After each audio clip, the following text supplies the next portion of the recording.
जय श्री कृष्णा। आप सभी का मेरे यूट्यूब चैनल में बहुत बहुत स्वागत है। तो हम जा रहे हैं तिरुपति बालाजी के दर्शन के लिए। तो हम अमरावती से जा रहे हैं तिरुपति। तो यहाँ पर हमारी ट्रेन जो है 7 बजे की थी।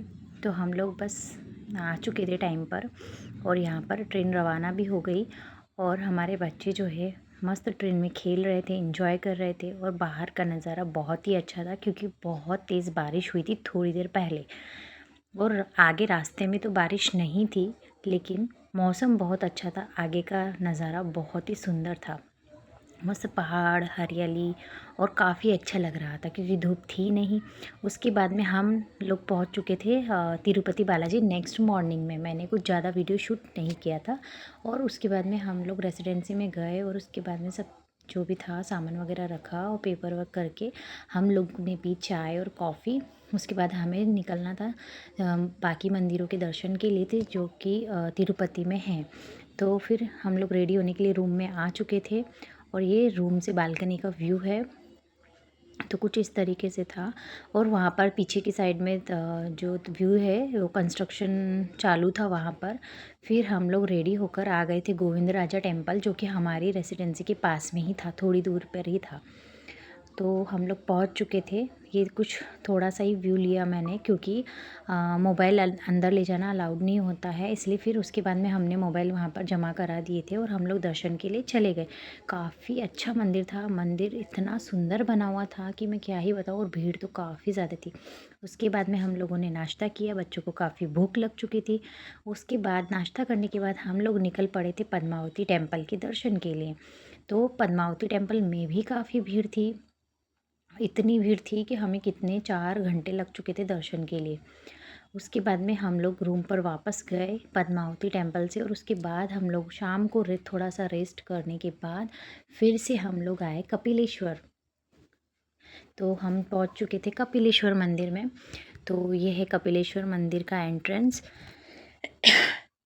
तो उसके बाद में यहाँ पर हम पहुँच चुके हैं। तो कपिलेश्वर मंदिर जो है, ऐसा बोला जाता है कि तिरुपति बालाजी के दर्शन के पहले बाद में यहाँ पर भी दर्शन करना चाहिए, ज़रूरी बोलते हैं।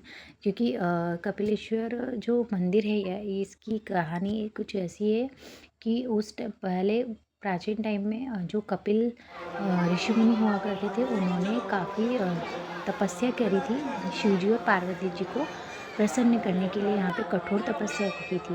उसके बाद शिवजी और पार्वती जी ने उनसे प्रसन्न, उनकी भक्ति से प्रसन्न होकर उनको एक स्वयंभू लिंग, शिवजी ने स्वयंभू लिंग और पार्वती जी ने अन्नपूर्णा के रूप में उन्हें दर्शन दिए थे और वो प्रकट हुए।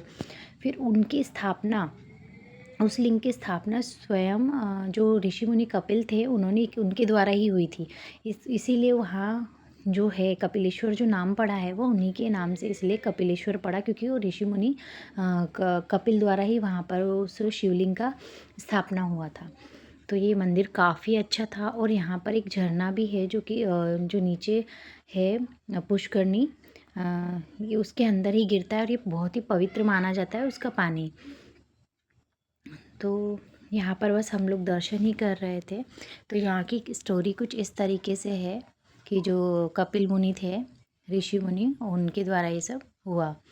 तो यहाँ पर तो कैमरा ले जाना अलाउड था, यहाँ तक अंदर मेन जो मंदिर था उसमें नहीं था। तो मैंने यहाँ तक किया। उसके बाद हम लोग गए इस्कॉन टेम्पल। तो ये भी यहाँ इस्कॉन टेम्पल का वीडियो है। अंदर का तो मैंने कहीं पे भी वीडियो नहीं लिया क्योंकि कैमरा अलाउड ही नहीं होता है। तो सिर्फ हमने थोड़ा सा बाहर का लिया। इस्कॉन टेम्पल का व्यू है बाहर से। तो बस फिर हम लोग इस्कॉन टेम्पल में अंदर बैठे, थोड़ा सा आरती भजन वगैरह हुआ, तब तक हम लोग रहे और काफ़ी अच्छा लगा। उसके बाद में प्रसाद वगैरह भी लिया था, खिचड़ी का प्रसाद। उसके बाद में हम लोग थोड़ा सा बच्चों को इधर उधर घुमाए। उसके बाद हम लोग बच्चे भी काफ़ी थक गए थे, तो हम बाहर क्योंकि बाहर थक गए थे, तो थोड़ा सा रेस्ट के बाद में फिर बच्चों को हम लोग यहाँ पर लेकर आए। वो भी इस्कॉन टेम्पल में ही नीचे ही है। तो यहाँ पर जो कृष्ण भगवान का है वो पूरा बताया हुआ उनकी पूरी लाइफ के बारे में। तो यहाँ पर हम लोग गए और फिर यहाँ पर हम लोग ने ये सब देखा और बच्चों को भी बताया। और काफ़ी सुंदर अच्छे तरीके से बनाया हुआ था ये। और फिर बच्चे भी बहुत ही उत्साह के साथ पूछ रहे थे। जो मेरा छोटा बेटा था वो सब इसके बारे में पूछ रहा था। फिर हम लोग उन्हें ये सब स्टोरी बता रहे थे और थक भी गए थे, लेकिन उन्हें ये देखने में बहुत मज़ा आ रहा था क्योंकि हम लोग सुबह से बहुत निकले हुए थे, तो हम लोग थक भी गए थे। लेकिन यहाँ पर उन्हें बहुत ही मज़ा आया कि उसको देखने को मिल रहा था। तो वो पूछ भी रहा था, उसे पढ़ना नहीं भी आता, फिर भी वो उस पे हाथ रख के बोल रहा था जैसे कि उसको सब पढ़ना। तो बस उसके बाद में हम वहाँ से निकल चुके थे।